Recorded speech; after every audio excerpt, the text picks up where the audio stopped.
feeling that chill. That's, if you're lucky, much of our area could wake up below freezing.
Streaming on clickorlando.com, you're watching News 6 at 10.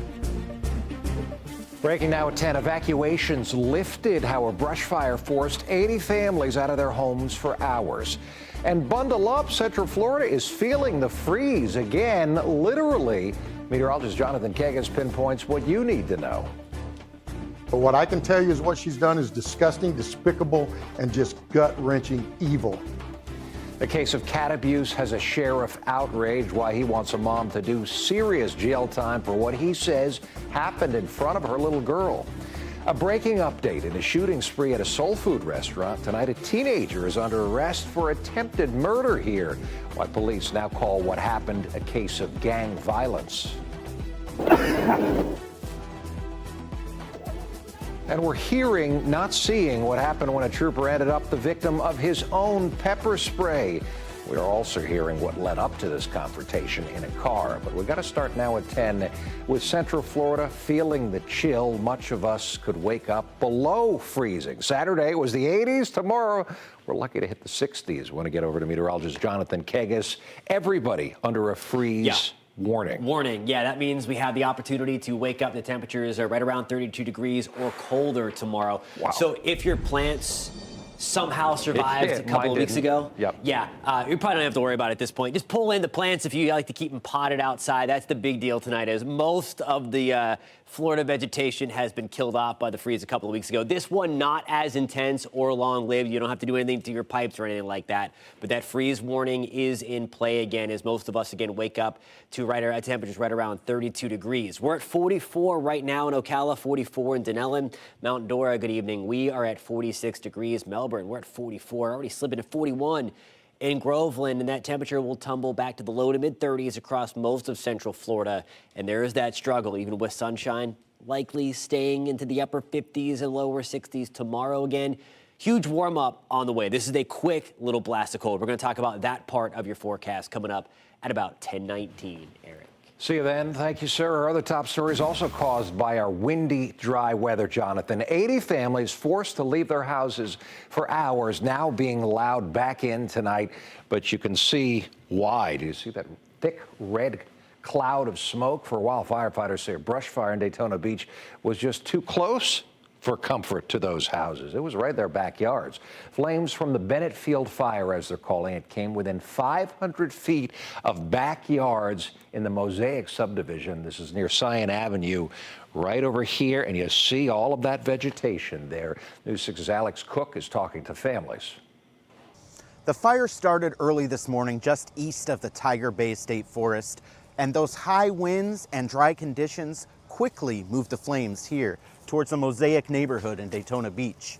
Just after 9 p.m., the Daytona Beach Fire Department said that fire, still over 100 acres in size, is now 50% contained. And they started finally letting residents back into the neighborhood, but only if they show proof of residence. So someone went into your house and got your cat out of there? Yeah. Just a neighbor. Just had a neighbor go in. And they were there while we were at class, so thank goodness for that. Jack Dunaway and Connor McKinney live in the Mosaic neighborhood. They heard about the fire in the morning and spent the day tracking its progress. I spoke to them while they waited to be allowed back into their neighborhood. We've been waiting all day. I've just watched that whole huge plume of smoke just get closer and closer, and I think it's past now. But noon, it really got going. Yeah, it's been going all day. All day. It's nuts. They're not the only ones evacuated who worried about their pets left at home. Really start considering what's valuable, what needs to be kept, what's irreplaceable. Obviously, hope everyone gets out. Yeah, that's the main thing. Hopefully, folks with animals I know there's a lot of folks coming around that were asking, hey, can we get back in to go get our animals? Just before 9 p.m., the Daytona Beach Fire Department announced that people that live in the Mosaic neighborhood may now return home. Daytona Beach Fire Chief Drew Driscoll says they evacuated the 80 homes on Cyan Avenue out of an abundance of caution after flames crept scarily close. We had fire approaching closer to less than 500 feet from homes. He says the recent drought combined with the day's dry air and high winds helped that fire spread quickly. The wildfire season is upon us with unseasonably dry winter that we've had. Hopefully they can just keep operating in the dark here soon, so I'm just wishing for the best. In Daytona Beach, Alex Cook, News 6. Alex, thank you. There are also smaller brush fires burning in Marion and Sumter counties tonight. No homes there in danger. This is video of an 8-acre brush fire that broke out near Metro West today in the area of Arnold Palmer Drive and Kirkman Road. That fire is out, but crews will watch for flare-ups there as well. Remember, most of Central Florida remains under a burn ban because of these dangerous conditions. So that covers everything from burning yard debris to even simple campfires. Violators could face some big penalties. Right now, the only exceptions are Orange, Lake, and Seminole counties. Be very careful with the cigarette butts flicked out the window. New at 10 tonight, Orlando police have arrested a teenager in connection with one of last week's big stories. They now also say the shooting spree at Sister Soul Food in the Parramore area was a case of gang violence. The day after Valentine's Day, we told you 4 teens were wounded inside the restaurant on South Parramore Avenue. This is what was left, shattered glass. We told you a bullet actually flew through a restaurant employee's hair.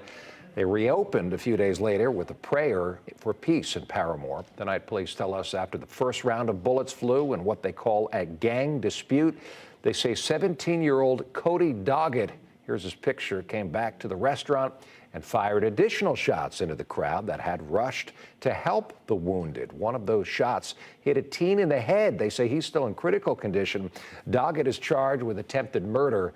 Police say more charges could be coming as they identify the other people involved now. Also new at 10 tonight, an animal abuse case that has Brevard County Sheriff fired up. Sheriff Wayne Ivey took to Facebook tonight, blasting the arrest of a woman who lives in the Merritt Island area for abusing a cat. Saturday afternoon, a girl showed up at a Publix, called in as a possible runaway. Well, deputies took her home, then a neighbor called 911 hearing screaming. Deputies say 49-year-old Sarah Jenkins took out her anger on her daughter's pet cat, Mila, choking and punching the cat. The daughter recorded that attack on her cell phone. Here's how Sheriff Ivey describes it. Want to warn you here, some of these, this may be upsetting for many of you. I want you to see the depth of disgusting that Sarah Jenkins is, because to get at the family member, she takes their cat and she punches it, throws it on the ground, chokes it. I mean, you name it, she did it in abusing this cat just so she could get back at the family member, who, by the way, is there and is the one that is screaming and crying, begging her to stop doing this. But instead, she takes out her anger, her hostility on the cat. Mila's the cat. I'll let you know that right now Mila is with our veterinarians. Mila survived the attack, but our team is doing a very thorough examination to see the depth of damage on Mila. What I can tell you is what she's done is disgusting, despicable, and just gut-wrenching evil. Sheriff Ivey says he is angry that Jenkins is already out on bond and hopes the judge and prosecutors get her jail time over what happened to Mila the cat. Tonight, we're learning more about 2 shootings by deputies at 2 different Walmarts in 2 different counties in less than a week, both involving suspected shoplifters. The latest happened over the weekend in Orange County. Your Orange County community correspondent Tylisa Hampton discovered the suspect there has a lengthy criminal past. The suspect in this case is a convicted sexual offender who, according to the Department of Corrections, has served time for sexual battery and aggravated assault and more. Clearly, the deputy saying, don't reach, don't reach, don't reach. It was the final commands leading up to a deputy opening fire. Would you say everything that the deputy did was a part of protocol? Yeah, that's all part of the investigation. Sheriff John Mina explaining the chaotic moment Sunday night.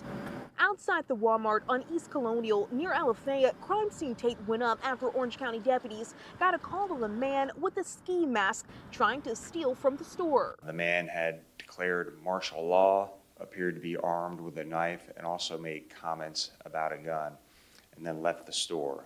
With a cart full of stolen items in hand, the sheriff says deputies told 48-year-old Jason Anthony Beal to stop. When he didn't, they used a taser, and when that did not stop him, the situation escalated. Shortly after that, our deputy can be heard saying, don't reach, don't reach, don't reach, 3 times, and then our deputy fires his service weapon at the suspect, striking him several times. Beal was arrested and taken to the hospital. He is expected to be okay. These 2 knives pictured were also found on the scene. He is facing 2 charges, but that only adds to his long criminal history. Records show just 2 weeks ago, Beal was released after an arrest in a 2025 stabbing.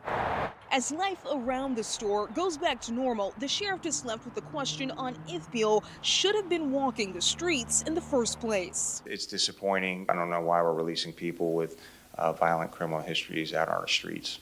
And no one inside that store was reportedly hurt. As for Bill, he will face those several charges, including robbery with a deadly weapon. Reporting for News 6, I'm Tylisa Hampton.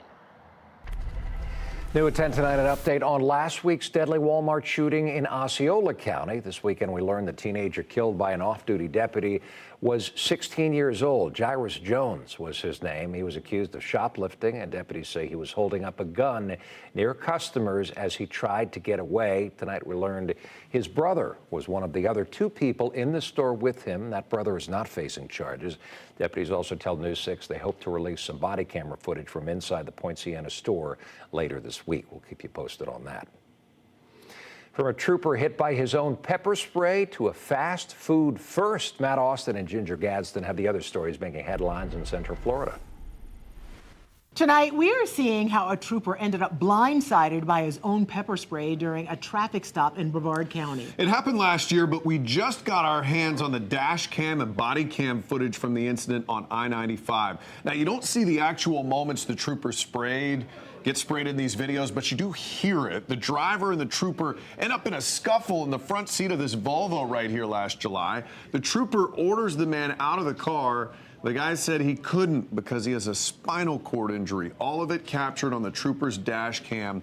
According to the FHP report, the trooper deploys pepper spray during the fight, but it got knocked out of his hand and shot into his own face. Again, you can't see the moment it happened, but you can hear the trooper coughing. Some might find this video hard to listen to.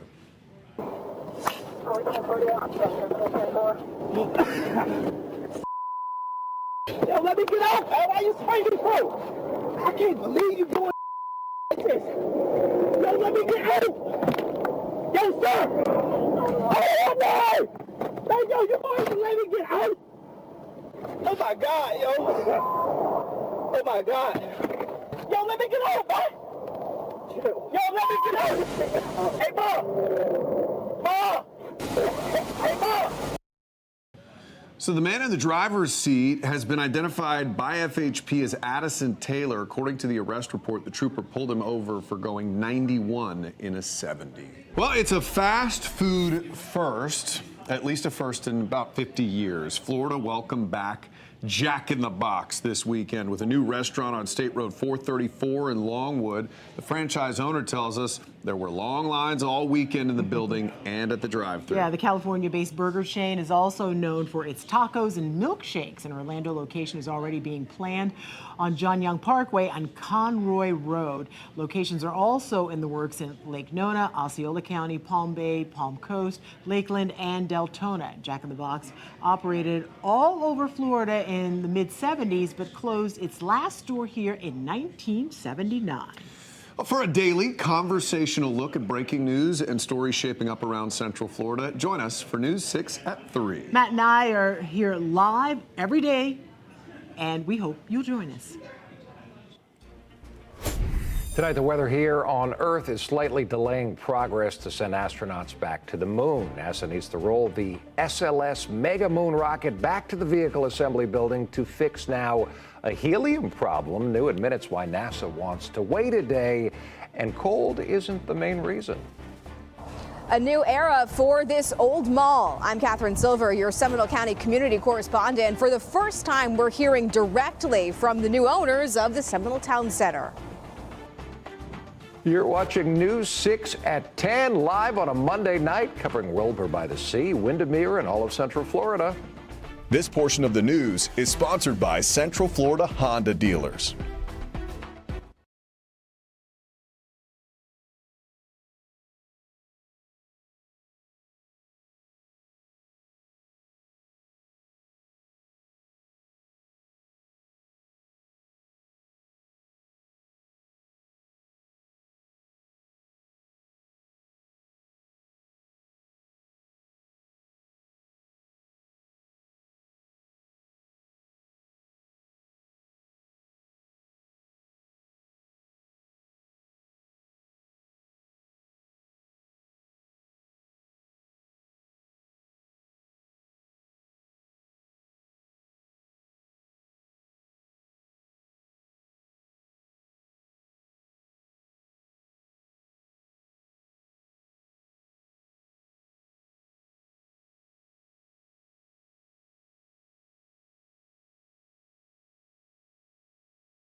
New at 10 tonight, once thriving but now largely vacant. The Seminole Town Center closed all but its anchor stores last year, but now a new plan is taking shape, we've been telling you. Your Seminole County community correspondent Catherine Silver is the only reporter to talk to the team behind this major revitalization. I'd really like to see some more stores come back. I'm a shopper, and I hate it when they closed it down. I know the younger ones would rather have restaurants and probably game rooms and all that. Shoppers at the few anchor stores left at the Seminole Town Center have their ideas of what the new era for this old mall could look like. But what about the team that's the driving force behind this major revitalization project? Everybody wants to see this injection into the site, but it's very complicated. There's just a lot to do to make it happen. Jay Douglas is the managing director of the Ardent Companies, an Atlanta-based real estate firm that is moving the mall in a new direction entirely. This is where Costco will be, and it will be one of the biggest in Central Florida. When it opens in 2027, Ardent expects it'll bring 12,000 cars here daily. The type of consumer they bring in, putting Seminole Town Center as a stopping point within this within this trade area is huge for us. You could call Costco the kickoff of a major redevelopment. Douglas says from here, they'll work their way north through the 76-acre site. You know, it's hard to correct 30 years of a downward decline or a downward spiral on the mall. Everybody wants to see this injection into the site, but it's very complicated. There's just a lot to do to make it happen. Do you think when this project is all said and done, it will still be, quote unquote, a mall? I think it will be hard to consider this a mall when all is said and done. There is a movement towards a demalling and just bringing up, repositioning retail into what we know works now. It's shocking to me that Sanford or Seminole County really doesn't have that yet. You probably had the same question we did. What else after Costco? Arden says there's a lot still in the works. In Seminole County, I'm Catherine Silver, News 6. Thanks to our unseasonably cold weather, NASA's delaying plans to return the SLS Mega Moon rocket to the Vehicle Assembly Building. Originally, the plan was to roll it back slowly tomorrow, but now that 4-mile, 12-hour-long crawl is set for Wednesday. In a statement tonight, NASA blamed cold temperatures and high winds tomorrow and says high winds today cut short prep time at the pad. This weekend, engineers detected an issue with helium flow to the rocket's upper stage, an area that can only be reached inside the monstrous VAB. Rolling it back this week could help get Artemis II ready to launch in April, possibly, providing nothing else major pops up. Meteorologist Jonathan Kagas back with us. It surprised me, Jonathan, that everybody's under a freeze warning, which is different than a watch. That's right. It means it's happening. Yep. It's going to be cold again tonight. We talked about this last week that we would touch 90 just about, and we got to the upper 80s last week, got to 89 on Saturday in Orlando. Now we're going to wake up to temperatures in the 30s tomorrow. Big drop. You can stay up to date with the forecast by downloading the free News 6 weather app. But yes, almost everybody again under that freeze warning, meaning that we're going to get close to that 32-degree mark. We're at 47 right now. The breeze, it's backing off a little bit. I'm expecting the breeze to continue to back off gradually as we get through the day tomorrow. So certainly not as gusty over the past as when compared to the last couple of days. 45 in Sanford right now as we are taking that tumble. Oh, Vito, good evening. We're back to 49. We're back to the upper 40s in Apopka as well. 47 in Leesburg. We're at 46 degrees in the Villages right now. It's still colder up towards our north, of course, but we're looking at this core right here from Atlanta back to Nashville. We're there in the 20s and 30s. That big blizzard that dumped 2 to 3 feet of snow across parts of the Northeast, it's still churning up here, but as it does so, that counterclockwise airflow taking those 20s and 30s that I just showed you back towards Atlanta and Nashville and literally pushing it right on down the Florida Peninsula. And that's what we are going to wake up to tomorrow morning. Here you go again, the chilly one. If it wasn't for 2 weeks ago, we would be talking about this tomorrow morning being one of the colder mornings that we felt in a couple of years, but we had 2 weeks ago, so it's not rivaling that one. 29 in Ocala, 27 in Denellen. We're at 34 in Kissimmee tomorrow morning, 40 in Cocoa Beach. So significantly cold, but again, not as cold as the big blast of Arctic air that we had a couple of weeks ago. 61 in the Villages tomorrow afternoon, 61 in DeLand, sunshine dominant. It'll feel nice when you're standing in it because the breeze backs off a little bit and because we will have the sunshine around. But again, it's still going to be on the cooler side. Next system comes through as we move through the start of the weekend, end of the work week, start of the weekend. You see, it does bring us a shot for some rain, much needed rain. We saw last week, though, even with a couple of inches rain falling across Central Florida, it really didn't do much to help the drought situation. We need that repeatedly over and over again. You see through the next few days, though, on the drier side, 74 on Wednesday. That's after a chilly start on Wednesday morning as well, so not completely breaking out of it yet. But as we get into Thursday, we will start to warm things back up. There go those morning low temperatures back to around 60 by Friday morning. That's also when we start to increase those rain chances. Again, Friday, 40%. Same deal on Saturday. High temperatures get back into the middle 80s. We'll be right back.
been 3 years since Tiana Major lost her life due to unsenseless gun violence, as some describe. I'm your Orange County community correspondent, Jana Manhall, and this is the second annual Peace Walk honoring her life. Today is actually the second annual Peace Walk. That's what we're calling it, a Yaya Peace Walk. Sunday, February 22nd, marked 3 years since 9-year-old Tiana Yaya Major was shot and killed. 3 years without her. And the walk is 2 laps around this block. Yes. And why is that significant? 2/22 is when she passed, February 22nd, 2023. So we keep the number 2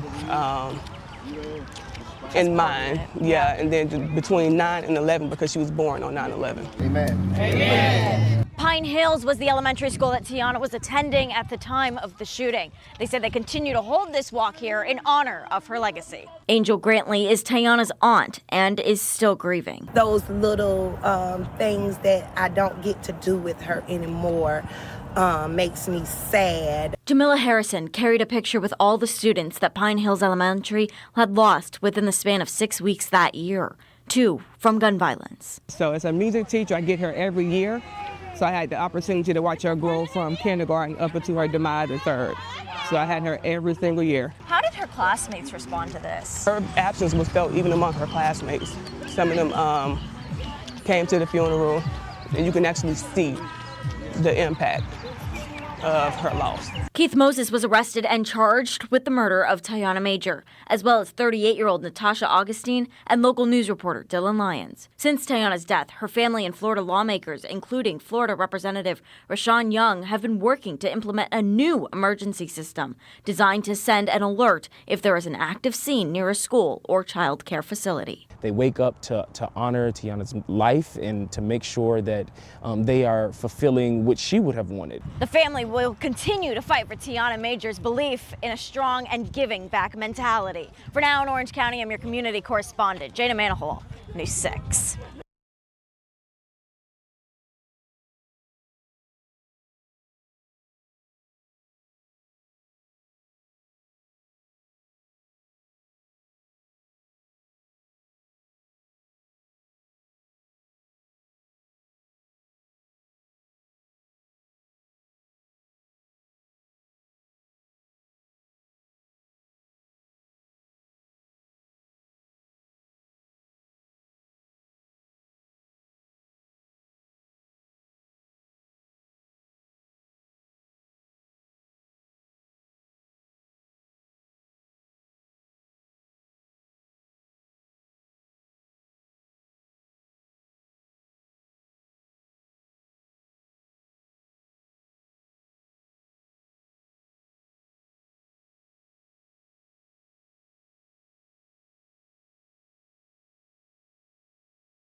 It's going to be a little chilly tonight. A little. If you have any plants left over from the last freeze, cover them up. I know that's probably unlikely. A lot of brown out there. A lot of brown. Yeah. No living thing in my neighborhood. Thanks for staying up with us. We're back at 11. See you then.